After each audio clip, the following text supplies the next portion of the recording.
Matumal ang benta ng manok sa Marikina Market. Pinangangambahan ng ilang nagtitinda na lalo pang maapektuhan ang kanilang kita dahil posible raw mas maraming aangkatin na manok ang gobyerno sa susunod na taon. May unang balita live si EJ Gomez. EJ. Igan, inaasahang madadagdagan ang manok na aangkatin ng Pilipinas sa susunod na taon ayon sa US Department of Agriculture. Dahil daw yan sa kakulangan sa supply sa merkado kasabay ng patuloy na pagtaas ng demand. Ano kaya ang masasabi ng mga nagtitinda sa palengke?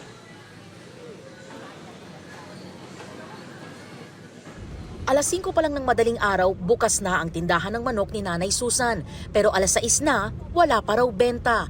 Matumal daw kahit okay naman ang supply sa palengke. Medyo matumal po eh. Parang ang hindi pa nararamdaman yung bear na sinasabi eh. Siguro po walang yung mga tao, wala ding pambili. O kaya naman, nag-iipon sila para sa darating na okasyon. Pagka maulan, matumal. Tapos pagka naman hindi, medyo mabili-bili. Tapos mga suki-suki lang. Sa datos ng US Department of Agriculture Foreign Agriculture Service, posibleng umabot sa 480,000 metric tons ang aangkating supply ng manok ng Pilipinas sa taong 2025. Mas mataas kumpara sa inimport ng bansa na 470,000 metric tons ngayong taon.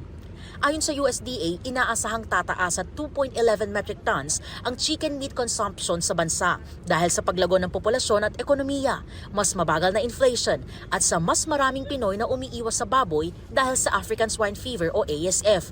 Bukod pa riyan, ang mas lalo pang lalago ng food service sector na posibleng magpataas ng demand sa chicken meat sa bansa. Baka mamaya, salip na bibili ng yung local na natin, yung imported ang aanuhin nila. Tsaka baka minsan bumaba pa yung presyo dahil nga sa maraming supply. Hihina kami. Kasi mas mababa ng konti yun. Yung presyo nila. Mga 5 piso diferensya. Lumiliit yung kita.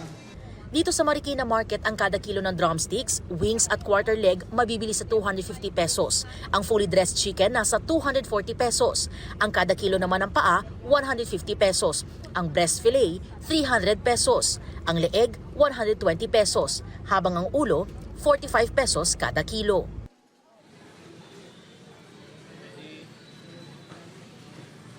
Igan, ayon dun sa ilang mga tindera na kausap natin, hindi rin daw nila gaanong ramdam yung mas maraming Pinoy na bumibili ngayon ng manok dahil sa pag-iwas nila sa baboy. At yan ang unang balita mula rito sa Marikina. EJ Gomez para sa GMA Integrated News.